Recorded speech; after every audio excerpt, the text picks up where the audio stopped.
हाय, मैं हूं अपूर्वा शेठ और मैं स्वागत करता हूं आपका the right choices with oracles of Dalal street के एक और नए एपिसोड में। पिछले एपिसोड में हम सोवित मंजानी जी के साथ बात कर रहे थे और इनके साथ हुए उस कॉन्वर्सेशन में हमने इनकी जो 52 वीक हाई ब्रेकआउट वाली सिस्टम है उस पे बातचीत की। हमने इनकी सिस्टम बनाने की ऑब्जेक्टिव देखे, इनके एंट्री और एग्जिट रूल्स देखे, इनकी जो लिक्विडिटी हाइपोथेसिस थी वो देखी और पोजीशन साइजिंग रूल्स भी देखे। तो आज के इस एपिसोड में हम अपने कॉन्वर्सेशन को कंटिन्यू करेंगे और लाइव मार्केट में इन्होंने जब सिस्टम डिप्लॉय की तो कैसा परफॉर्मेंस रहा ये भी देखेंगे। तो चलिए इस एपिसोड को शुरू करते हैं।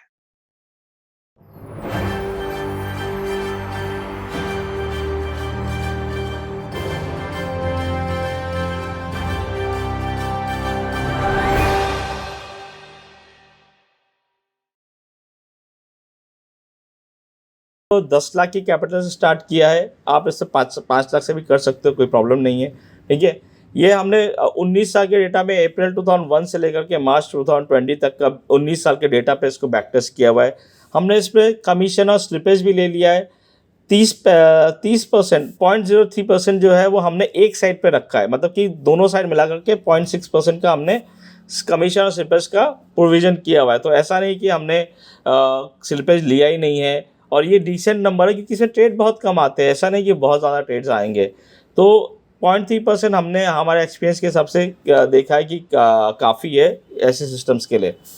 और इसे 50 मैक्सिमम ओपन पोजीशंस होंगे और हर पोजीशन का साइज़ 2% होगा। तो समझो आपका 10 लाख का कैपिटल है तो आप 20,000 का एक ट्रेड लोगे। ठीक है, और ये जो भी है उसमें हमने बोनस स्प्लिट स्पेशल डिविडेंड जो भी हुए हैं उन सब का एडजस्टमेंट किया हुआ है। मगर इसमें रेगुलर डिविडेंड्स जो डिक्लेयर होते हैं वो उसको अकाउंट नहीं किया क्योंकि उसको अकाउंट करना डिफिकल्ट होता है। तो आप समझ लो जो अब इसका रिटर्न आएगा उससे 1,000 आपको ज़्यादा ही रिटर्न मिलेगा, कम नहीं मिलेगा। और ये जो रिटर्न है कंपाउंडेड रिटर्न है क्योंकि हमने इसमें से पैसा विड्रॉ नहीं किया, कुछ भी सारा पैसा जो भी प्रॉफिट भी हुआ है वो भी री इन्वेस्ट किया है। तो जो जो कैलकुलेशन है वो पूरा जो है वो री इन्वेस्टेड कैपिटल पे है, इसके थोड़ा ये बड़ा फिगर दिखता है, उससे घबराने की बात नहीं है। और कभी कभी क्या होता है कुछ स्टॉक डीलिस्ट हो जाते हैं, जैसे एक आदित्य बिरला नोवो था वो डीलिस्ट हो गया। ऐसे कई स्टॉक्स होते हैं वो अलग अलग रीजन से डीलिस्ट हो जाते हैं। कोई अपने कंप्लायंसेस की वजह से डीलिस्ट हो जाता है। तो ऐसे कभी होता है तो हमने उसके लिए क्या किया कि जो लास्ट डीलिस्टिंग का डेट है वो दिन पे जो भी प्राइस था उस पर हमने एग्जिट किया, ऐसा हमने अजम्पशन किया हुआ है इसमें। ठीक है, क्योंकि क्या होगा नहीं तो वो 50 स्टॉक की लिस्ट को ब्लॉक करता रहेगा और दूसरे स्टॉक के आने के लिए जगह नहीं रहेगी। तो उनको हटाना ज़रूरी है अगर हम बैक टेस्ट कर रहे हैं उसमें। ठीक है, तो ये हमारा स्टैटिस्टिक्स है बैक टेस्ट का। तो 10 लाख की कैपिटल थी, ये 20 साल का, ये 19 साल का है। तो आप इसको फिगर को बहुत बड़ा मत समझो, ये 11,70,00,000 हो गया 10 लाख रुपए, क्योंकि इसमें पावर ऑफ कंपाउंडिंग है। आप समझो power of compounding is the 8th wonder, और ये सिस्टम है वो अच्छी तरह से काम करता है। ठीक है, तो आप समझो 10 लाख रुपए आपका 11 करोड़ हो गया, जिसमें आपका प्रॉफिट जो है 11 करोड़ 60 लाख है। नेट प्रॉफिट अगर आप 10 लाख पे कैलकुलेट करते हो 1,100 है। तो आप इसको इतना ध्यान मत दो क्योंकि ये पावर ऑफ कंपाउंडिंग की वजह से इतना बड़ा दिख रहा है। एक्सपोजर जो है वो 59% है। मतलब एक्सपोजर क्या होता है कि हम कितने टाइम मार्केट में रहते हैं। अभी पूरा टाइम तो हम मार्केट में नहीं रहेंगे, कभी हमारा एग्जिट आ जाएगा और एंट्री नहीं आएगी। पूरी 50 पोजीशन हमारी फुल नहीं होंगी, कभी 40 पोजीशन ही फिल होंगी, कभी 30 ही पोजीशन फिल होंगी, कभी 10 पोजीशन ही फिल होंगी, और कभी कभी 50 की 50 पोजीशन फुल हो जाएंगी। तो ये एक्सपोजर जो है वो एवरेज ले लेता है कि कितना टाइम हम मार्केट में रहते हैं। तो बाकी का टाइम अगर आपका कोई सिग्नल नहीं है तो आप उसको लिक्विड बी से डाल के रख सकते हो कैपिटल को, तो वहाँ पे भी आपको थोड़ा बहुत एक्स्ट्रा पैसा मिल जाएगा।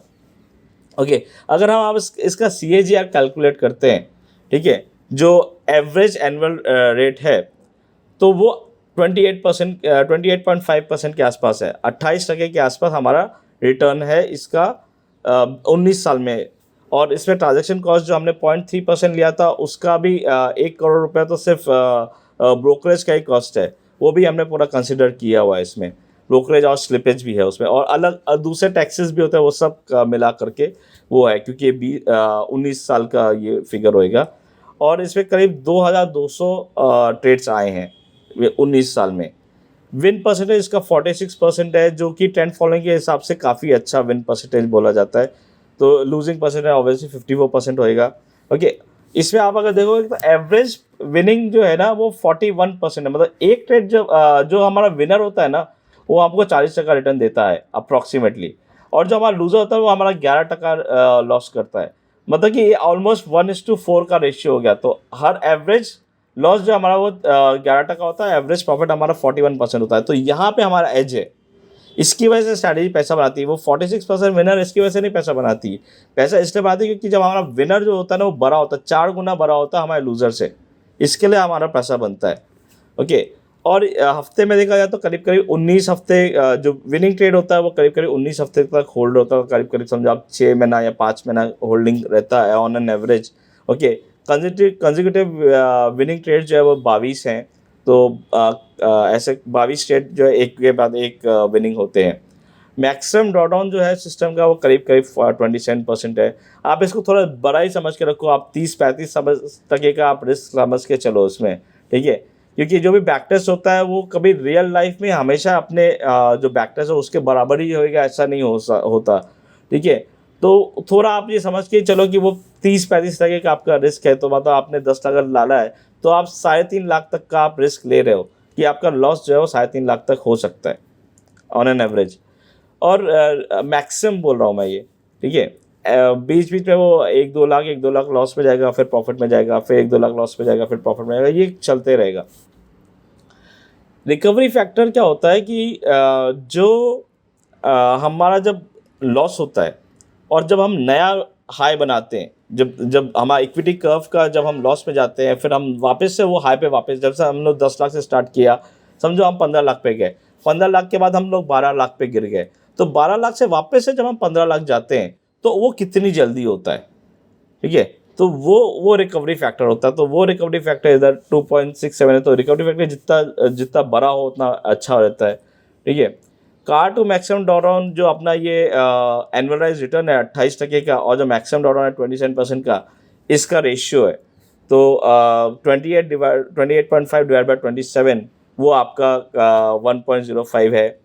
प्रॉफिट फैक्टर क्या होता है, जो आपका टोटल प्रॉफिट है, जितना भी आपने प्रॉफिट किया पूरी स्ट्रैटेजी में 19 साल में, और जितना भी आपने लॉस किया, सारे लूजिंग ट्रेड का लॉस अगर हम टोटल कर लें, उनको आपस में डिवाइड करेंगे तो वो 2 के आसपास है। मतलब कि जितना हमने लॉस किया उसका दुगना हमने प्रॉफिट किया पूरे पूरे 19 साल के ड्यूरेशन में, पूरे 19 साल के टाइम में, ठीक है।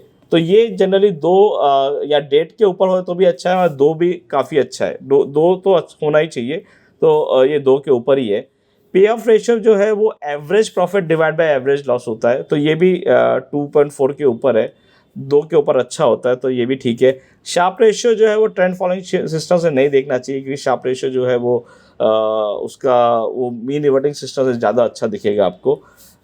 इसको आप नहीं देखो तो ही बेटर है ट्रेंड फॉलोइंग सिस्टम्स में, ठीक है। और एवरेज लॉस जो है, एवरेज प्रॉफिट जो है वो आपका 13%। तो कोई भी ट्रेड हम लेते हैं ऑन एन एवरेज हम 13% प्रॉफिट करते हैं। बेसिकली जो हमारा टोटल प्रॉफिट है 13% मल्टीप्लाई बाय 287 ट्रेड्स करेंगे तो हमारा एक्चुअल प्रॉफिट आ जाएगा, ठीक है। और एवरेज होल्डिंग जो है ना, लॉस और विनिंग ट्रेड्स को मिला करके जो एवरेज है वो करीब करीब 12 हफ्ते तक होल्ड करता है। मतलब समझो आप 3 महीना 4 महीना होल्ड करता है ऑन एन एवरेज। और लूजर्स जो है 54% लूजर्स हैं, 11% इस ऑलरेडी बात कर लिया हमने। और लूजर्स जो है ना वो करीब करीब 6 हफ्ते ही रहते हैं। मतलब समझो 1.5 महीने के अंदर अंदर ऑन एन एवरेज हमारे लूजर्स सब निकल जाएंगे, ठीक है। और मैक्सिमम लूजिंग ट्रेड्स जो है ना वो 18 है। मतलब कंसेक्यूटिव जो एक के बाद एक के बाद लूजर्स जो है ना वो 18 तक है। तो यही सबसे डिफ़िकल्ट चीज़ होती है ट्रेंड फॉलोइंग सिस्टम में, क्योंकि हमको ऐसा लगता है कि 2 3 4 लूजिंग ट्रेड होंगे तो ये सिस्टम अच्छा नहीं है, मगर कोई भी सिस्टम को टाइम देना पड़ता है। कभी कभी मार्केट सिनेरियो उसके हिसाब से नहीं होता है, तो वो कंसेक्यूटिव लूजर्स बड़े हो सकते हैं, मगर वो इतना इंपॉर्टेंट नहीं होता, क्योंकि हमारा जब भी विनर आएगा हमको मालूम है कि हमारा एक विनर 4 लूज़र के बराबर है। तो हमारे 2 या 3 लूज़र भी विनर भी आ गए, तो हम जो 18 ट्रेड में लॉस किया होगा वो हम 2-3 ट्रेड में हम प्रॉफिट कर लेंगे उसको। और ये हमारा इक्विटी कर्व है 2001 से लेकर के 2020 तक का। 20 मार्च तक का, तो आप देख रहे 2020 में जब फॉल आया था, कोविड का फॉल, उसमें हमारा सिस्टम काफ़ी नुकसान में दिख रहा है। ठीक है, ये इक्विटी कर्व का पीक है, ये उसका ये 2007 का पीक है। उसके बाद यहाँ पे आप देखोगे कि 2008 में बड़ा फॉल आया था, मगर ये आप पूरी तरह से मार्केट से निकल के थे। आप फ्लैट लाइन देख रहे हैं इधर, ये फ्लैट लाइन में मतलब कि आपके पास एक भी स्टॉक नहीं होगा पोर्टफोलियो में, या फिर 2-4 स्टॉक्स होंगे पोर्टफोलियो में। यहाँ पे भी आप देखोगे 2011-12 के आसपास यहाँ पे भी फ्लैट हो गया है, मतलब वहाँ पे आपकी पोजीशंस ही नहीं है। आपकी 50 पोजीशन होती है, मगर आपके पास 1 या 2 ही पोजीशन होंगी, तभी वो फ्लैट लाइन आ गई है। तो जब जब फॉल होता है मार्केट में, तो ये आपको मार्केट से बाहर निकाल देता है, पूरा कैश में चले जाएगा। So ऐसा नहीं है कि you will always be in the market while following this particular system. नहीं, ये काफी म्यूचुअल फंड लंबे नहीं है ना। पीरियड के लिए भी आप साइडवेज रह सकते हो, या फिर you will have to sit on cash, which is fine. हाँ, विच इज़ फाइन ना। हमको ज़बरदस्ती ट्रेड करना ज़रूरी नहीं है ना। हम म्यूचुअल फंड नहीं ना, जिसने पैसा ले लिया है तो उसको ट्रेड ही करना है। हमारे पास कंपल्शन नहीं है ट्रेड करने का। तो हमारा अगर मार्केट्स के हिसाब से ट्रेड नहीं आ रहा है, तो उसको कैश को लिक्विड भी से डाल करके 3-4-5% जितना भी रिटर्न मिलता है वो आप एंजॉय करो, शांति से बैठो। यही होता है कि हम एज अ ट्रेडर, जो सिस्टम ट्रेडिंग इसके लिए हेल्प करता है, क्योंकि हम फोर्सफुल ट्रेडिंग नहीं करते। जब ज़रूरत ही नहीं ट्रेडिंग करने की, जब हमको मालूम है कि मार्केट हमारे सिस्टम के अनुसार नहीं है मार्केट कंडीशन, तो हम नहीं ट्रेड करें ना वो टाइम में। मगर जब अब हम ट्रेडर होते हैं, जब हमारे पास कोई सिस्टम नहीं होता है, तो फिर हम हर समय सोचते हैं कि यार कुछ तो ट्रेड करें, नहीं तो पैसा कैसे बनेगा। ठीक है, पैसा नहीं बनाना, नहीं ट्रेड करना भी एक बहुत बड़ी कला है, या एक बहुत डिफ़िकल्ट चीज़ है जो सब लोग नहीं कर पाते। सिस्टम ट्रेडिंग है वो आसान हो जाता है, क्योंकि सिस्टम ही नहीं ट्रेड ले रहा, हम क्या कर सकते हैं। तो ये हमारे ड्रॉडाउन्स हैं। आप देखोगे 2002 में एक बड़ा ड्रॉडाउन आया था 24% के आसपास, 2004 में वापस से 26% के आसपास आया, 2008 में हाईएस्ट ड्रॉडाउन आया जो 27% था। फिर यहाँ पे 2012 में 18% के आसपास का ड्रॉडाउन आया। फिर 2016 में करीब 18% का ड्रॉडाउन आया। फिर ये 2020 में हम 27% का वापस से ड्रॉडाउन हमने देखा है। ठीक है, तो ये आप देखो मार्केट जो है, अगर आप निफ्टी भी देखोगे तो ये 2020 में निफ्टी करीब 33-34% गिरा था, मगर ये हमने 27% ही लॉस किया। 2008 में मार्केट करीब 60% गिरा था निफ्टी। अगर हम CNX 500 देखेंगे तो मेरे ख्याल से वो 65% के आसपास गिरा होएगा। तो वहाँ पे हमने इसको आउट परफॉर्म किया, हमारा ड्रॉडाउन उससे आधा है। ये मंथली चार्ट है, सॉरी मंथली और ईयरली चार्ट है। यहाँ पे आप ईयरली देख सकते हो कि आपने कितना पैसा बनाया होता था, कौन कौन से साल में कितना पैसा बनाया होता था। 2002 में आपने 2001 में आपका कोई प्रॉफिट नहीं होता था, 2002 में करीब 23% का, 2003 was a super bullish year, तो वो तो एक एक्सेप्शनल ईयर था, उसको आप कब वापस आएगा मालूम नहीं। ठीक है, फिर 2004 में भी पैसा बनाया 28%, 74%, 31%, 151। अगेन 2007 भी बहुत बुलिश ईयर था ये। फिर 2008 में आप देखोगे तो सिर्फ हमने 23% लॉस किया, जबकि निफ्टी ने 60% का लॉस किया था। फिर यहाँ पे 36% प्रॉफिट है, 21% ये 2011 में हमने फिर लॉस किया। तो अगर हम देखेंगे तो 1, 2, 3, 4, 5, 6 साल हमारे लॉस के हैं पूरे 19 साल में से।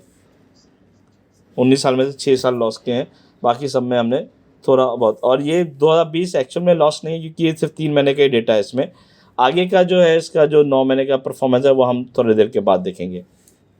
और ये प्रॉफिट डिस्ट्रीब्यूशन टेबल है कि आपके प्रॉफिट्स जो आप देखोगे, ये इसको आउटलायर्स बोलते हैं, जो थोड़े से ट्रेड्स हैं, सिर्फ 28 ट्रेड है जो 200% के ऊपर के ट्रेड्स हैं, मगर आप देखोगे तो ज़्यादा पैसा यही बनाते हैं। अब कुछ लोग बोलेंगे कि ये लक है, ठीक है, मगर सिस्टम ट्रेडिंग में लक तो चाहिए ही होती है, क्योंकि अल्टीमेटली जब ट्रेंड होएगा मार्केट में तभी हम पैसा बनाएंगे। अगर मार्केट में ट्रेंड नहीं है तो हम कुछ भी करेंगे, पैसा बन नहीं सकता।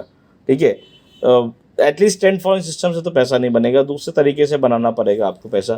ठीक है, जब ट्रेंड आएगा तब ये सिस्टम पैसा बनाएगा, अगर ट्रेंड नहीं है तो पैसा बनाना नहीं होएगा, इसमें नहीं बनेगा। मगर आप देखेंगे कि जो लूज़र्स हैं वो छोटे हैं। ठीक है, आप देखोगे कि सबसे 10% के लूज़र सबसे ज़्यादा है, जो 350 ट्रेड जो है वो 10% के लूज़र्स है अप्रॉक्सीमेटली।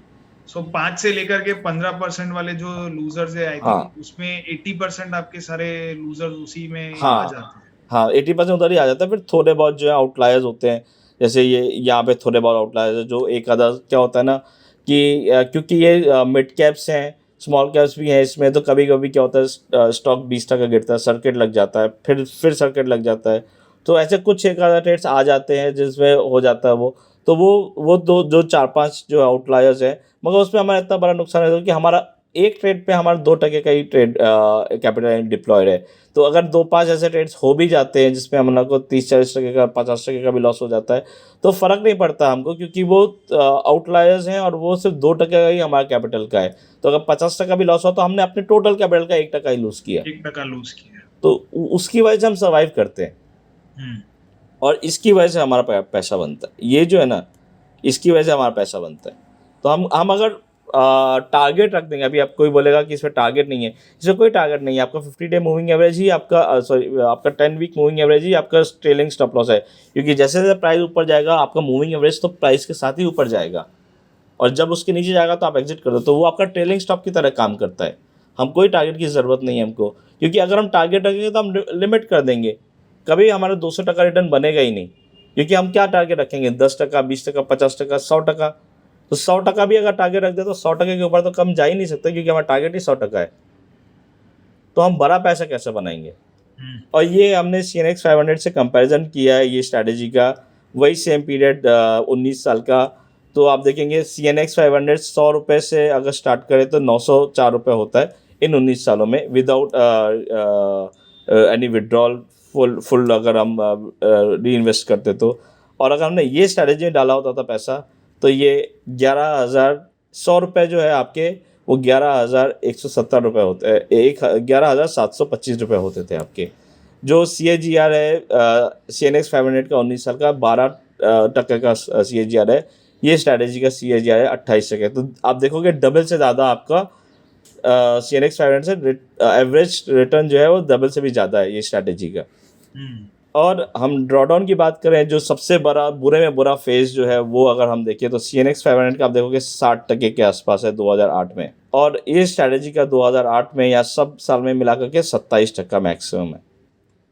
27 टके की ज़्यादा लॉस है। तो हमारा रिस्क भी छोटा है, हमारा रिस्क भी आधा है। देखो आप, 60 टके का मैक्सिमम ड्रॉडाउन है CNX 500 का, और यहाँ पे 27% का मैक्सिमम ड्रॉडाउन है। तो रिस्क हमारा आधा है, रिटर्न हमारा डबल है। हम अभी कुछ बेस्ट विनर्स दिखाते हैं और फिर बेस्ट लूजर्स भी दिखाएंगे, क्योंकि सिर्फ अच्छी अच्छी चीज़ें नहीं दिखानी, हमको कुछ कुछ गलत जो बुरा है वो भी दिखाना है। तो ये एडुकॉम सॉल्यूशंस का ट्रेड आया था 2006 में, 2005 2006 में 93 रुपीज़ में। ये 800% के करीब करीब ट्रेड था। 823 में एग्जिट आया उसका। आप देखोगे ये मूविंग एवरेज के नीचे ये स्लोप, क्योंकि हमने लिया हुआ है तो स्लोप कभी भी नीचे नहीं टर्न हुआ। ठीक है, अब एक कहीं कहीं पे वो क्लोज दिया उसके नीचे, मगर स्लोप उसका हमेशा ऊपर ही रहा, तो हमारा एग्जिट नहीं आया उसमें। और जब हमारा यहाँ पे एक फॉल्स ट्रेड आया गलत, उसमें भी हमने छोटा सा ही लॉस किया। तो जब हम गलत हुए तो हमारा लॉस छोटा हुआ। 854 में हमारा बाय हुआ, 808 में हमारा एग्जिट आ गया। तो जब गलत हुआ तो हमारा लॉस छोटा हुआ, जब हम करेक्ट गए तो हमारा लॉस बढ़ा हुआ, हमारा प्रॉफिट बढ़ा हुआ। वही गेम है पूरा। ये HEG है, ये 2000 में ख्याल से 17 का ट्रेड है। ये 406 रुपये में बाय आया, 2600 में एग्जिट आया। आप देखोगे अब आपका 10 वीक का मूविंग एवरेज कभी टर्न डाउन नहीं हुआ। जब टर्न डाउन हुआ यहाँ पे, टर्न डाउन हुआ तो यहाँ पे एग्जिट आ गया हमारा। फिर वापस से हमारा ट्रेड आया 3300 पे, 28,000 पे हमारा वापस से एग्जिट आया। तो अगेन आप देखोगे कि जब हमारा लॉस हुआ तो छोटा हुआ, जब हमारा प्रॉफिट हुआ तो बड़ा हुआ। इंडिया बुल वेंचर्स 47-48 रुपीज़ के आसपास हमारा बाय आया, 266 में एग्जिट आया, वापस से बाय आया, वापस से, तो ये 10 रुपये का ही लॉस हुआ हमारा। वापस से बाय आया, वापस से एग्जिट हुआ, तो यहाँ पे फिर छोटा प्रॉफिट हुआ, करीब 60-70% का प्रॉफिट हुआ यहाँ पे। और फिर आप देखोगे डाउन ट्रेंड है तो हमारा एंट्री आया ही नहीं। आप देखोगे मूविंग एवरेज नीचे ही है तो हमारा एंट्री आएगा ही नहीं।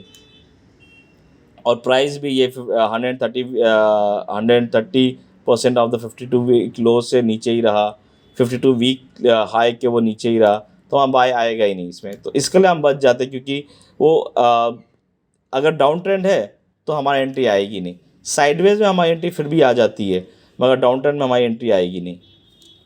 और अच्छी बात यह है कि अगर यहाँ से वो चलता है, जैसे यहाँ पे वो वापस से चला तो हमारा री एंट्री आ गया।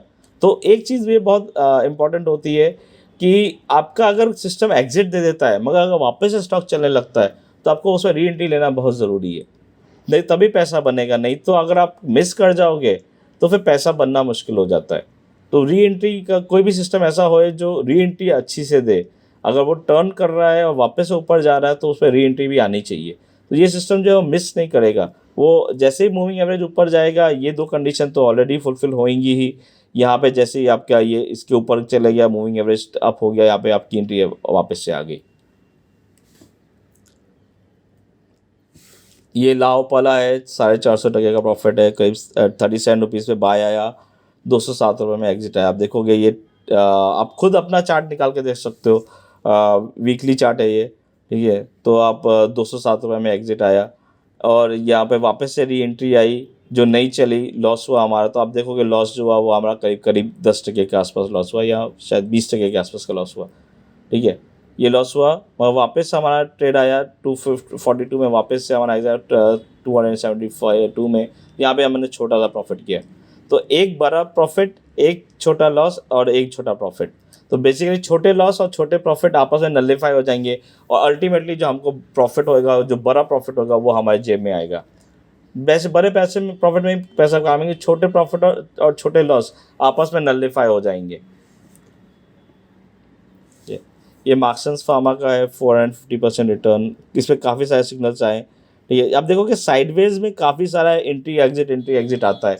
यहाँ पे ही थोड़ा बहुत ये स्ट्रैटेजी थोड़ा लॉस करेगी, मगर जो बड़ा ट्रेंड आएगा उससे वो पैसा बना लेगी। मगर आप देखोगे ये 100 रुपये से जब वो 14 रुपये आया तो हमारा कोई एंट्री आया ही नहीं उसमें, क्योंकि हमारा डाउन ट्रेंड में हमारा एंट्री नहीं आएगा, वो उससे हमको बचना है। साइडवेज में हमारा थोड़ा लॉस होता है जब वो साइडवेज में चले जाएगा, मगर वापस से एक ट्रेंड ले लिया उसने तो हमारा पैसा बन गया उसमें। ये 70 रुपये में बाय आया और कुछ 96 रुपीज़ में एग्जिट आ गया, तो या 90 रुपये में एग्जिट आ गया। तो ये छोटा सा हमने छोटा सा प्रॉफिट कर लिया, मगर बड़ा प्रॉफिट हमारा यहाँ से होगा जो 27 में बाय आया और करीब करीब 60 रुपये हो गया, ये या उससे थोड़ा ज़्यादा हुआ होगा, तो वहाँ पे हमारा ट्रेड आया। ये अभी हमने थोड़े विनर्स देखे, बड़े विनर्स देखे, अभी थोड़े थोड़े बड़े लूजर्स भी देख लेते हैं, क्योंकि बड़े लूजर्स आएंगे। ये देखो आप 54% का एक ही लूज़र है, और आप देखो ये दो कैंडल का ट्रेड रहा। हमारा ट्रेड यहाँ पे आया, इस कैंडल के ओपन में यहाँ पे फुलफिल किया होगा, यहाँ पे ओपन में ट्रेड आया और ये वही कैंडल में जो है गिर गया, और हमारा नेक्स्ट कैंडल पे एग्जिट आ जाएगा। ये अचानक से कोई बड़ा कैंडल पूरा एक हफ्ते में ही बहुत बड़ा फॉल आ गया और वो एग्जिट हो गया, तो अपना 50 टके का इसमें एक बड़ा लॉस हो गया। मगर आप देखोगे आपने 360 में बाय किया, 160 में एग्जिट किया, आपने 54% का लॉस बुक किया, मगर आप ये पूरा इससे बच गए। 11 रुपये हो गया वो स्टॉक, तो आप उस तक वेट नहीं करना है आपको, आपका ये एग्जिट इधर ही दे दिया उसने, उसके बाद दूसरा एंट्री दिया ही नहीं आपको। आप गलती करोगे यहाँ पे, गलत आप बोल सकते हो कि ये गलत ट्रेड था, ठीक है गलत ट्रेड था, हमने लॉस करके 50 टका लॉस करके निकल गया हम, मगर 100 टका या 80 टका या 90 टका लॉस नहीं किया हमने। तो वही हमको बड़ा लॉस बचाना है, बड़े लॉस से बचना बड़े है, लॉसेस से हमको बचना है, छोटे लॉसेस से तो हम नहीं बच सकते। और ये देखेंगे तो कैपिटल का सिर्फ 1 टका ही हुआ। 50 टका अगर हमें ये स्टॉक में गया तो कैपिटल का आपका सिर्फ 1 टका गया, तो आपका 10,000 रुपये लॉस हुआ अगर आपने 10 लाख रुपये लगाया था। तो जो आपको परेशान नहीं करेगा, आपकी नींद हराम रात की नींद खराब नहीं करेगा आपकी। ये एक और बुरा ट्रेड है, ये भी 50 टके का लॉस है, वन लाइफ कैपिटल। ये एक अच्छा ट्रेड था, जो पैसा बना 400 रुपये में, 430 रुपये बाय आया, 760 रुपये में एग्जिट आ गया, इसमें हमने प्रॉफिट किया। मगर यहाँ पे 800 पे एग्जिट आया, ये एक छोटा लूज़र था, मगर यहाँ पे वापस से वैसा ही हुआ। ये कैंडल के स्टार्ट में ही बाय आया और नेक्स्ट कैंडल में ही एग्जिट आ गया, तो ये हमारा बड़ा लूज़र हो गया, क्योंकि एक ही हफ्ते में उससे 50 टका का लॉस कर दिया। मगर आप देखो हम 250 रुपये के आसपास निकल गए और वो स्टॉक जो है वो 150 रुपये हो गया, तो हमको ये फॉल से उसने बचा लिया। और ये बाउंस पे नहीं आया हमारा एंट्री। ये देखो ये क्यों नहीं आया, इसने नया 52 वीक हाई भी बनाया, ये आप देखोगे ये 52 वीक हाई का लाइन है, इसे नया 52 वीक हाई भी बनाया, मगर क्योंकि वो बॉटम से 52 वीक लो से 130% जो है वो बहुत ऊपर है, वो नहीं वहाँ तक नहीं पहुँच पाया वो। एक क्वालिटी का वापस से 150 पे ट्रेड आया, 80 रुपये में एग्जिट आया, इसमें वापस हमने करीब करीब 50% का लॉस किया। मगर हम इसको 28 पे तक नहीं इंतज़ार करें। कितने इन्वेस्टर्स होते हैं वो होप में बैठे रहते हैं कि अरे इतना गिर गया, 50% गिर गया है तो अभी रख ही लेते हैं, अभी क्या फ़र्क पड़ता है, 50% का लॉस है तो 100% का लॉस होने दो। मगर आपका वो 100% का लॉस कन्फर्म ही है, आप समझो, क्योंकि अगर कोई स्टॉक 50% गिरता है तो वो 100% ही लॉस देने वाला है। तो वहाँ से आपको इसने बचा दिया। हबटाउन सेम स्टोरी, आपका एक प्रॉफिटेबल ट्रेड था यहाँ पे, मगर दूसरा फिर यहाँ पे आपका एंट्री और एग्जिट यहाँ पे आया। अब 1600 पे एंट्री आई है आपकी, बिल्कुल टॉप पे एंट्री आई होगी, और 900 रुपये में आपका एग्जिट आया, तो वापस से 44 रुपीज़ का फॉल। और आप देखो, आपको वापस से इसने पूरे में बचा लिया, 96 रुपीज़ तक गया ये स्टॉक, जबकि हमने 900 रुपये में एग्जिट कर दिया। तो 900 रुपये से 90 रुपये, आप समझो वहाँ से भी अगर नहीं निकले होते थे तो आपको 100% 90% वहाँ पे भी नुकसान होता था। और इस डाउन ट्रेंड में आपने कभी बाय नहीं करना है। वेलस्पेन आप देखेंगे ना, जो भी बड़े लॉस लूजिंग है वो जब अचानक से बुरी तरह से गिरते हैं तभी आते हैं।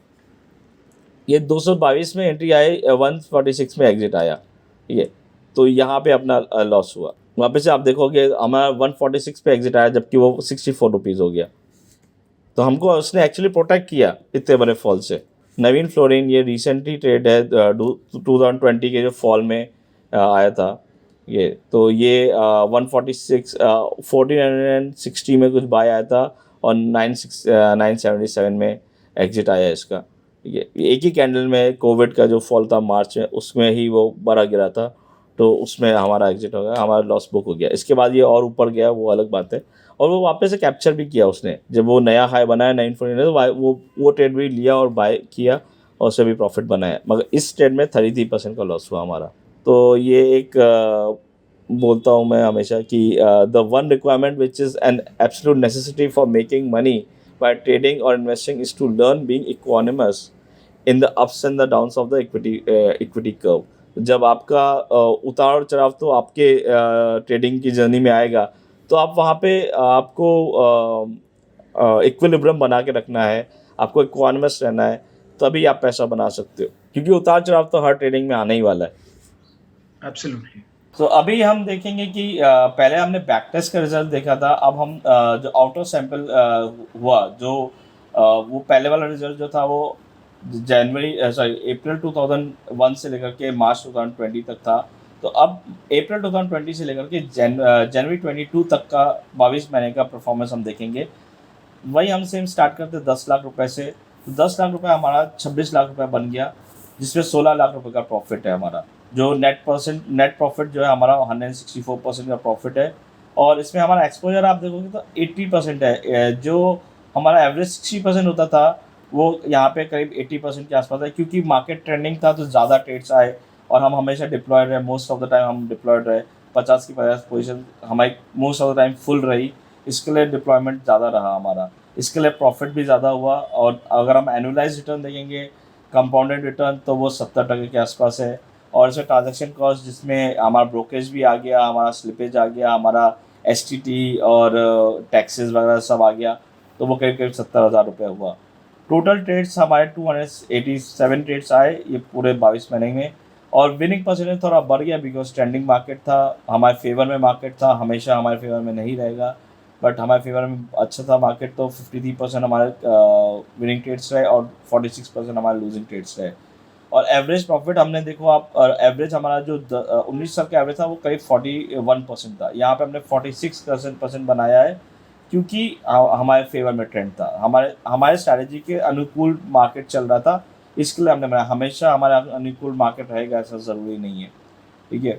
और अगर आप एवरेज वीक्स होल्डिंग देखोगे हमारे ये 22 महीने का, तो कहीं 16 हफ्ते के लिए हमने होल्ड किया एक स्टॉक को ऑन एन एवरेज। जो हमारे विनर्स थे, हमारे लूजर्स को हमने सिर्फ 6 हफ्ते के लिए होल्ड किया, मतलब कि 1.5 महीने के लिए हमने होल्ड किया करीब करीब, और यहाँ पे हमने करीब करीब 4 महीने के लिए होल्ड किया। और मैक्सिमम कंसेक्यूटिव विनर्स हमारे 8 थे, और मैक्सिमम कंसेक्यूटिव लूजर्स हमारे करीब 20 थे। तो यहाँ पे भी आप देखोगे, यहाँ पे हमारा एक्चुअल टेस्ट होता है जब हम सिस्टम रन कर रहे हैं और इतना अच्छा पीरियड चल रहा है, तो भी 20 कंसेक्यूटिव लॉसेज हुए हमारे। भले वो छोटे छोटे एक एक 2-2 टका हमारे कैपिटल का ही गया होगा, 2 टका तो हो ही नहीं सकता, 2 टका तो मतलब कि जीरो हो जाएगा स्टॉक। अगर हमारा एक एक टका लॉस हुआ है तो भी हमारे 20 कंसेक्यूटिव लॉसेज हुए हैं ये सिस्टम में। तो यहीं पे आदमी का जो ट्रेडर होता है उसका टेस्ट होता है कि वो स्ट्रैटेजी वो रन कर पाएगा कि नहीं, क्योंकि आपकी हिम्मत होती है क्या कि आपके 19 ट्रेड आपके कंटिन्यूसली रॉन्ग हो चुके हैं और आप 20वां ट्रेड ले रहे हो और आप 21वां ट्रेड लोगे उसके बाद। यहाँ पे हमारा ट्रेडर का एक्चुअल टेस्ट होता है। सिस्टम इससे कुछ नहीं कर सकता, ये हमको स्ट्रांग बनना पड़ेगा, हमको इक्वानिमस बनना पड़ेगा बेसिकली। और इसमें अगर हम देखेंगे तो 10 टके का मैक्सिमम ड्रॉडाउन आया है, तो बीच में हमने करीब करीब 10-11 टके का लॉस देखा है। रिकवरी का पास फैक्टर 5.5 के आसपास है, कार टू मैक्स ड्रॉडाउन 6.5 के आसपास है। ये कार टू मैक्स ड्रॉडाउन आप इतना इंपॉर्टेंस मत दो, क्योंकि ये ट्रेंडिंग पीरियड था, हमेशा ऐसा पीरियड रहेगा नहीं। सेम वे प्रॉफिट फैक्टर्स करीब करीब 5 के आसपास है, ये अपने एवरेज के आसपास आ जाएगा, दो पे आ जाएगा। जैसे जैसे मार्केट और ट्रेड्स आएंगे तो 2 के आसपास आ जाएगा। और पे ऑफ रेटेड रेशियो 4.3 है, शार्प रेशियो आप इग्नोर कर सकते हो। एवरेज प्रॉफिट जो है हर ट्रेड का हमने 21 टका, जो 21 टका बनाया है, जबकि हमारे बैकटेस्ट में करीब करीब 13 टका था। तो ये हमारा बड़ा हुआ क्योंकि मार्केट हमारे फेवर में था इसके लिए, ठीक है। और करीब हमारे जो होल्डिंग पीरियड है, भले वो विनर हो या लूज़र हो, करीब करीब 12 हफ्ते का है समझो, तो करीब करीब 3 महीने का हमारा एवरेज होल्डिंग है। अब हम थोड़े से अभी 2020 के जो ट्रेड्स आए हैं, नए ट्रेड्स जो आए हैं वो देख लेते हैं। तो पहला ट्रेड है बालाजी अमाइंस का, जो 525 रुपये में आया हमारा एंट्री, और 3574 पे हमारा एग्जिट आया, जिसपे 575% प्रॉफिट बना। तो ये आउटलायर्स होते हैं, जो ऐसे बहुत कम ट्रेड्स होते हैं जो ऐसे 500 टका रिटर्न बनेंगे, मगर ये ट्रेड्स को पकड़ना जरूरी है। जब हम टारगेट रख देते हैं तो ऐसे ट्रेड मिलना मुश्किल हो जाते हैं, क्योंकि हमारा टारगेट तो 50 टका 100 टका में जनरली ख़त्म हो जाएगा। तो बड़े ट्रेड्स मिस होंगे तो बड़ा पैसा बनेगा नहीं। ऐसे ही अदारी इंटरप्राइज है, जिसमें 300 रुपये में हमारा बाय आया करीब सितंबर 2020 में, और जुलाई 2021 में एग्जिट आया करीब 1400 रुपये के आसपास, जिसमें 370 टका रिटर्न बना। फिर एक टाटा एलेक्सी का ट्रेड आया, जिसमें करीब 1300 में एंट्री आया था और 5800 के आसपास एग्जिट आया, इसमें 350 टका बना। डिक्सन टेक्नोलॉजीज़ का 300 टका रिटर्न बना, 914 रुपये में इसका एंट्री आया था और 3600 में करीब करीब इसका एग्जिट आया। थोड़े लूजर्स भी हैं रिसेंट एक डेट 22 महीने में। तो एक बड़ा लूज़र यहाँ पे है मॉर्पेन लैब्स का, जिसमें 26 टके का लॉस हुआ, 28 रुपये में कुछ एंट्री आया और 21 रुपये में एग्जिट आया। GMM फॉडलर 24 टके का लॉस हुआ, यहाँ पे आप देखेंगे 5,000 रुपये में एंट्री आई और करीब 3,800 रुपये में एग्जिट आया। ये आप देखेंगे, ये हमारा जो एग्जिट एक्चुअली यहाँ पे आता था, क्योंकि नेक्स्ट डे जब ये नेक्स्ट वीक जो है जब ये लोअर क्लोज हुआ यहाँ पे, तो हमारे यहाँ पे आना था, बट आप देखेंगे यहाँ पे सर्किट लग गया। तो एक्चुअल में हम यहाँ पे एग्जिट ले नहीं सकते। तो हमने बैक टेस्ट में इस चीज़ का ख्याल रखा कि अगर सर्किट लगा है तो आप एग्जिट यहाँ पे मत दिखाओ, आपको एक्चुअल जहाँ पे एग्जिट मिलेगा वहाँ पे एग्जिट दिखाओ, तो आपको एक्चुअल एग्जिट यहाँ पे आएगा। तो हमने उस हिसाब से उसको प्रोग्राम में वैसा करा हुआ है कि अगर सर्किट लगा है तो आप एग्जिट कर नहीं पाओगे, तो उसको नहीं दिखाओ आप, ठीक है। तो एक्चुअल एग्जिट यहाँ पे ही आएगा, आपको यहाँ पे एग्जिट मिलेगा नहीं।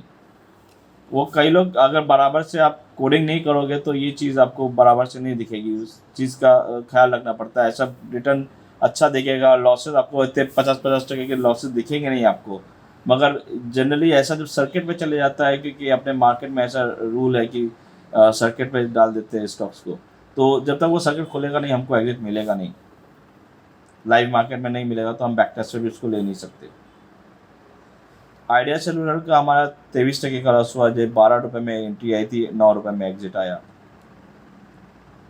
ये हमने अगर हम 22 महीने का अगर इक्विटी कर्व देखेंगे तो अप्रैल से लेकर के 22 में, तो आप देखेंगे कि आपने 10 लाख से स्टार्ट किया और 26 लाख आपका कैपिटल बना, और इस तरह से बना। आप देखेंगे रिसेंट अक्टूबर से लेकर के हमने ज़्यादा कुछ पैसा बनाया नहीं है यहाँ पे, आप देखेंगे तो, क्योंकि मार्केट भी साइडवेज हो गया है या नॉन ट्रेंडिंग हो गया है। तो अगर ट्रेंड नहीं है तो आपका स्ट्रैटेजी, आपका ट्रेंड फॉलोइंग स्ट्रैटेजी है तो आप पैसा नहीं बना सकते, ये एक्सेप्ट करना पड़ेगा हमको। ड्रॉडाउन भी हम आप देखेंगे तो यहाँ पे ही आए हैं ड्रॉडाउन। ये एक आया था जुलाई में, जुलाई या शायद सितंबर में आया था ये, और एक अभी वापस से अक्टूबर नवंबर दिसंबर में काफ़ी सारे ड्रॉडाउन्स की दिख रहे हैं हमको, 10-10 टके के आसपास के। ये हमारा मंथली चार्ट जो है जो हम पहले देखे थे, तो 2020 में 51% नहीं होगा, थोड़ा कम होगा, क्योंकि पहले के 3 महीने में कुछ लॉस था हमारा, तो वो लॉस कैरी फॉरवर्ड होएगा इसमें। तो करीब ये मेरे ख्याल से करीब 30% के आसपास ही रिटर्न होएगा। 21 में 74% रिटर्न है, और 22 में अभी एक ही महीना हुआ है, तो उसमें कुछ खास कुछ रिटर्न है नहीं। ये हमारे सारे ओपन ट्रेड्स हैं जो एज ऑफ 31 जनवरी 2022 के हिसाब से अभी भी ओपन है। ये ग्रीनवेल जो है वो 49% के प्रॉफिट पे रन हो रहा है। ये मैन पे 41% के प्रॉफिट पे रन हो रहा है। ये 84% के प्रॉफिट में है एज ऑफ नाउ। कुछ लॉसेस में भी है ट्रेड। ये नियोजन 6% के लॉस पे ट्रेड हो रहा है। ये रिलायंस इंडस्ट्रियल इंफ्रा 10% के लॉस पे ट्रेड हो रहा है, और यहाँ पे 13% का लॉस है, 14% का ऑलमोस्ट, यहाँ पे 3% का लॉस है। तो और आप देखो कि आप तो प्रॉफिट बड़े हैं और लॉस छोटे हैं, वही गेम है पूरा। ये अभी कोई भी सिस्टम अगर हम करते हैं तो इस सिस्टम का जो रिक्वायरमेंट है वो ये है मिनिमम, कि आप मिनिमम 5 लाख का तो करें कैपिटल। क्योंकि क्या होता है ना, आप 50 स्टॉक्स ले रहे हैं और अगर 10-10 हज़ार रुपये में एक स्टॉक में नहीं रखेंगे तो फिर क्या होगा कि जैसे पेज इंडस्ट्री जैसे स्टॉक पे ट्रेड आ गया तो 40,000 रुपये उसका वैल्यू है, तो हम उसको बाई नहीं कर पाएंगे, ठीक है। या आयशर मोटर्स जैसा है या एमआरएफ जैसा है, तो हम बाई नहीं कर पाएंगे उसको। तो थोड़ा कैपिटल बड़ा होएगा तो आप एक्चुअल में जो सिस्टम का एक्चुअल इफेक्ट है वो आपको तभी मिलेगा जब आप मिनिमम कैपिटल आप डालेंगे। तो 10 लाख तो हम रिकमेंड करते हैं मिनिमम, मगर 5 लाख तो मिनिमम चाहिए ही उसके लिए, नहीं तो आप बहुत छोटा क्वांटिटी होएगा तो फिर आपको कुछ बेनिफिट नहीं मिलेगा। और दूसरा, आपको रूल बेस्ड माइंडसेट बहुत ज़रूरी है, क्योंकि जब आपका ट्रेड आता है तब आपको लेना है, भले वो 20 लूजिंग ट्रेड के बाद आए या 5 लूजिंग ट्रेड के बाद आए या 50 विनिंग ट्रेड के बाद आए, आपका हर ट्रेड आपको लेना ही है। वो आपको डिसिप्लिन रखना है, डिसिप्लिन बहुत ज़रूरी है। और कोई भी स्ट्रैटेजी आप जब तक उसको खुद नहीं बनाते हो, जब आप खुद उसको देखते नहीं हो, आपको विश्वास नहीं हो। क्योंकि मैंने जो स्ट्रैटेजी बता दी वो आपके लिए, तो फिर भी आपको डाउट होगा जब तक आप खुद उसको बैक टेस्ट करके देखोगे। जब आप तक खुद आपको एक्सपीरियंस नहीं करोगे, आपको विश्वास कैसे आएगा मैंने सच बताया कि झूठ बताया है। कोई भी पेपर में तो कुछ भी दिखा सकता है, मगर जब तक आप उसको खुद बैक टेस्ट करके देखोगे तब आपको कॉन्फिडेंस आएगा। और बैक टेस्ट ऐसा नहीं कि चलो 10 ट्रेड देख लिए या 20 ट्रेड देख लिए। बैक टेस्ट ऐसा होना चाहिए कम से कम 500 ट्रेड होने चाहिए उसमें, तभी उसका कुछ वैल्यू है। लॉ ऑफ एवरेजेस बोलते हैं हम इसको। तो law of averages, sorry, law of large numbers बोलते हैं। तो लॉ ऑफ लार्ज नंबर जब होगा तभी उसका एक्चुअल इफेक्ट दिखेगा। नहीं तो आप 5 ट्रेड में कोई किसी भी स्ट्रैटेजी को जज नहीं कर सकते। 10 ट्रेड में, 20 ट्रेड में आप किसी भी स्ट्रैटेजी को जज नहीं कर सकते हो। जैसे आपने देखा 20 कंसेक्यूटिव लॉसेज हुए, अगर आपने वो टाइम पे स्टार्ट किया होता था तो आपको लगता था स्ट्रैटेजी तो बकवास है, राइट। तो आप जज नहीं कर सकते 20 ट्रेड पे, आपको कम से कम 500 ट्रेड होंगे तब आप जज कर सकते हो। तब आप बोलो कि हाँ ये स्ट्रैटेजी अच्छी है या बुरी है। आप बुरी है ऐसा भी नहीं बोल सकते, आप अच्छी है ऐसा भी नहीं बोल सकते। आप कोई जजमेंट दे ही नहीं सकते उस स्ट्रैटेजी पे। और आपको स्ट्रैटेजी पे फेथ होना बहुत ज़रूरी है। अगर फेथ नहीं होगा तो आप कहीं ना कहीं कोई ट्रेड को मिस कर दोगे, या कोई ट्रेड आने वाला होएगा आप प्रीएम्प्ट करोगे कि ये ट्रेड तो आने ही वाला है, चलो पहले ही ले लेते हैं, हम सस्ता मिल रहा है ले लेते हैं। तो स्ट्रैटेजी पे फेथ रखना है और डिसिप्लिन रखना है, वो बहुत ज़रूरी है। और सबसे इम्पोर्टेंट है कि आपको इकोनॉमिक्स रहना है। स्ट्रैटेजी ऊपर जाएगी नीचे जाएगी, प्रॉफिट्स होंगे लॉस होंगे, मगर आपको डगमगाना नहीं है। आपको अपनी स्ट्रैटेजी पे भरोसा रखना है और आप हर ट्रेड लोगे तभी पैसा बनेगा। वैसे पैसा बनना होता तो फिर सब लोग अमीर हो जाते। ये एड सिकोटा एक one of the biggest trading legends हैं मेरे ख्याल से। उनसे बड़ा ट्रेडर आज की डेट में शायद ही कोई होएगा। उसके 5 रूल्स हैं, ठीक है। वो 5 रूल्स को अगर आप फॉलो करोगे, सॉरी 6 रूल्स हैं, ये 6 रूल्स को अगर आप फॉलो करोगे तो आप जनरली मार्केट में बहुत अच्छा करोगे। तो पहला, राइट द विनर्स। तो हमारी स्ट्रेटेजी वही करती है कि जो ट्रेड्स होते हैं उनको राइट करती है। हमारा टारगेट नहीं है, हम वेट करते हैं 50 डे मूविंग एवरेज ले लो या 10 वीक का मूविंग एवरेज ले लो, ठीक है। उसके नीचे जब स्टॉक जाएगा तभी एग्जिट करेंगे, या उसका स्लोप नीचे जाएगा तभी एग्जिट करेंगे। तो वो बड़े विनर्स क्रिएट होते हैं उससे।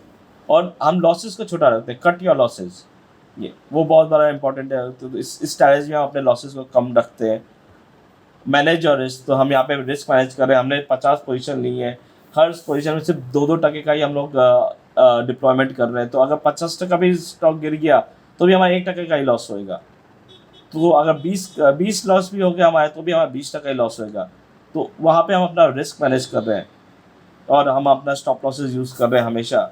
और हमको अपने सिस्टम से स्टिक होकर के तो चलना है, हमको डिसिप्लिन से चलना है। हम हर ट्रेड का हर सिस्टम का हर ट्रेड लेना है। और इसमें हमारा न्यूज़ का कोई लेना देना नहीं है। फाइल द न्यूज़ मतलब कि आप न्यूज़ वगैरह मत देखो। आपके आपके जो ट्रेडिंग होल्डिंग पोजीशंस हैं उसमें कुछ भी न्यूज़ आता है उसको आप इग्नोर करो। अगर आपके सिस्टम में एग्जिट आए तो आपको एग्जिट करना है, नहीं तो कुछ भी न्यूज़ आने दो, कोई मतलब नहीं। उसका रिजल्ट है, आज बैंक का आरबीआई पॉलिसी है, आप वो सबको आपको देखने की ज़रूरत नहीं है। आप सिर्फ अपना सिस्टम फॉलो करो, न्यूज़ से हमारा कोई लेना देना नहीं है। अंत में मैं कुछ लोगों को थैंक बोलना चाहूँगा। मिस्टर सत्यनारायण गोयनका जी, जो विपස්සना के टीचर हैं। मेरा पार्टनर विवेक गडोडिया, क्योंकि जब 2015 में जब मैं अच्छा नहीं कर रहा था, मैं स्ट्रगल कर रहा था, वो टाइम में उन्होंने मुझे बहुत सपोर्ट किया, बहुत हेल्प किया। उनका स्पेशल थैंक्स देना चाहूँगा मैं मैं। अपने व्यूअर्स को भी बताना चाहूंगा कि विवेक गाडोडिया जी हमारे शो पे ऑलरेडी आ चुके हैं और उन्होंने भी हमारे साथ एक एपिसोड 2 एपिसोड किए the right choices with oracles of the Lal street के, तो आप वो एपिसोड भी जरूर देखिए। ज़रूर ज़रूर। हाँ, और एटसिकोटा जैसे मैंने बोला, उनसे बहुत कुछ सीखा है हमने। मार्क मिनर्वनी, ये जो सिस्टम पूरा मैंने बताया, ये आप अगर मार्क मिनर्वनी की एक बुक है, ओके, उसमें आपको इसका इसका काफ़ी सारे रूल्स उस बुक से हमने लिए हैं। तो मार्क मिनर्वनी का स्पेशल थैंक्स है। केतन मेहता जो मेरे पार्टनर है इक्वानिमस एज में, उन्होंने मुझे प्रेरित किया कि ये स्ट्रैटेजी को कोड करूं। उन्होंने बोला कि ये अच्छी चलेगी मेरे हिसाब से। तो उनका बहुत कंट्रीब्यूशन है ये स्ट्रैटेजी पे। और मिस्टर राकेश पुजारा, वो भी मेरे ख्याल से आपके गेस्ट रह चुके हैं ये। तो वो हमारे जैसे बहुत सपोर्टर हैं। और हम कभी भी जैसे ड्रॉडाउन्स होते हैं, हम नुकसान में होते हैं, कभी हमारा शोल्डर्स डाउन होते हैं, तो हम उनसे बात करते हैं, वो हमसे बात करते हैं। तो ट्रेडर्स, जब ये हम विवेक है, राकेश जी हैं, जब हम सब ट्रेडर्स कहीं ना कभी लॉस में होते हैं, कभी हमारा अच्छा वक्त नहीं चल रहा होता है, तो एक दूसरे का सहारा बहुत हेल्प करता है। क्योंकि हमारा इट्स अ लोनली वर्ल्ड, बहुत ज़्यादा लोग नहीं हैं जो अच्छे सक्सेसफुल ट्रेडर हैं। तो हमको सही लोगों से गाइडेंस मिलना चाहिए। सही लोगों के साथ हम बैठेंगे, जो हम विपස්සना में बोलते हैं संग। संग मतलब कि जो जो हमारे साथ लोग रहते हैं, जो हमारा ग्रुप बनता है, जिन लोगों से हम कंटिन्यूसली मिलते रहते हैं, वो अच्छा होना चाहिए। वो अच्छे लोगों का संगत होगा तो हम भी अच्छे डायरेक्शन में जाएंगे। तो हमारा संग हम स्ट्रॉन्ग करें तो ऐसा कहते हैं कि अच्छा रहता है। You are the average of the 5 or 10 people you meet. Correct तो करेक्ट। आपकी आप जिन लोगों से मिल रहे हो और आपके अगर जो क्वालिटी ऑफ पीपल जो है वो अगर अच्छी होगी तो आपको भी वो लिफ्ट कर देंगे। राइट, हाँ। हमको हमको सबसे अच्छा नहीं बनना है, हमको तो बस सीखना है सबसे। सबकी कुछ अच्छी क्वालिटीज होंगी, कुछ बुरी क्वालिटीज होंगी, तो बुरी क्वालिटीज को इग्नोर करना है और अच्छी क्वालिटीज को अडेप्ट करना है। So thanks a lot Sovit, I think it was a wonderful session. ये जो पूरा कॉन्वर्सेशन आपके साथ रहा है वो काफी इंटरेस्टिंग था और मुझे 100% श्योर हूँ कि ये काफी सिंपल है स्ट्रैटेजी किसी के लिए भी समझना। तो एक भी चीज ऐसी नहीं थी कि जहाँ पे मुझे क्लैरिफिकेशन की जरूरत पड़े या मुझे सवाल पूछने की जरूरत पड़े। तो I think the whole strategy is crystal clear, absolutely wonderful and practically implement भी कर सकते हैं, कोई भी कर सकता है। तो thanks a lot to you for sharing this strategy with us. Thanks. तो हम अपने शो के अंत में आ चुके हैं और अंत में हम एक रैपिड फायर क्वेश्चन पूछते हैं। तो आपसे भी कुछ रैपिड फायर क्वेश्चंस पूछेंगे। तो सबसे पहला क्वेश्चन है कि आपकी सबसे फेवरेट बुक कौन-सी है? सबसे फेवरेट बुक मेरे ख्याल से मार्केट विजर्ड्स सीरीज जो है, वो फेवरेट है। वो आप कोई कोई मिस नहीं कर सकता वो बुक को। वो सीरीज आपको देखनी चाहिए, क्योंकि वो उसमें इंस्पिरेशन बहुत मिलता है। हम ट्रेडर बन सकते हैं, दूसरों ने किया है अचीव, तो हमको लगता है कि हाँ हम भी कर सकते हैं। वो बहुत इंस्पिरेशन इस मार्केट में हमको इंस्पिरेशन की बहुत ज़रूरत होती है, क्योंकि हम कहीं कभी ना कभी हम डाउन होंगे। ठीक है, तो वो टाइम में ये बुक्स जो है हमको इंस्पायर करती है कि अगर ये कर सकता तो हम क्यों नहीं कर सकते। श्योर, ज़रूर। What is the most memorable day of your life?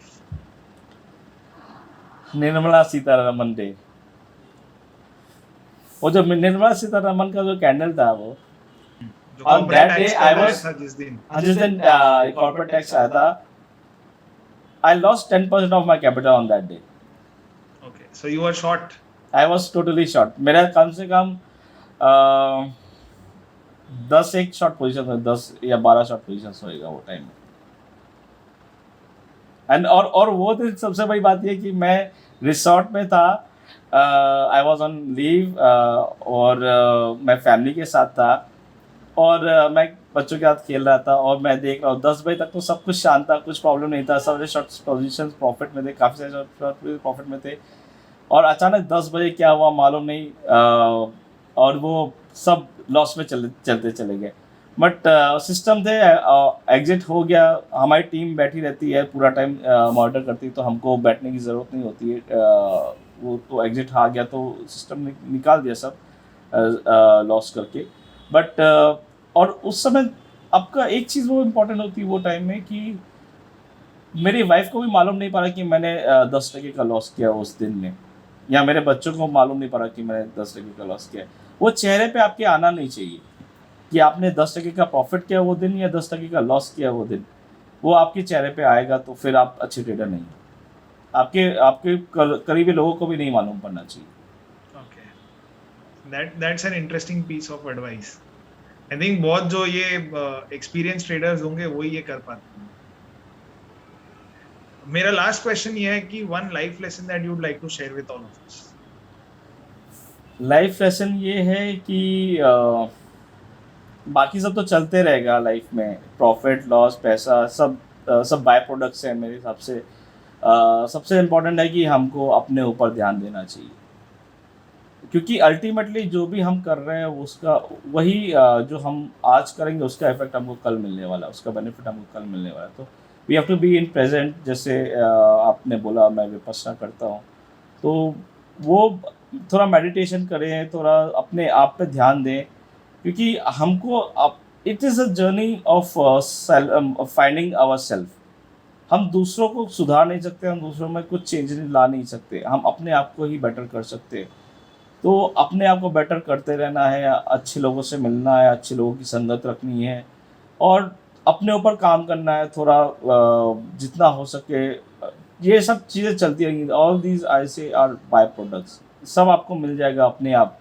अगर आपका माइंडसेट सही होएगा तो बाकी सब चीज़ें आपको मिलती जाएंगी लाइफ में। जरूर।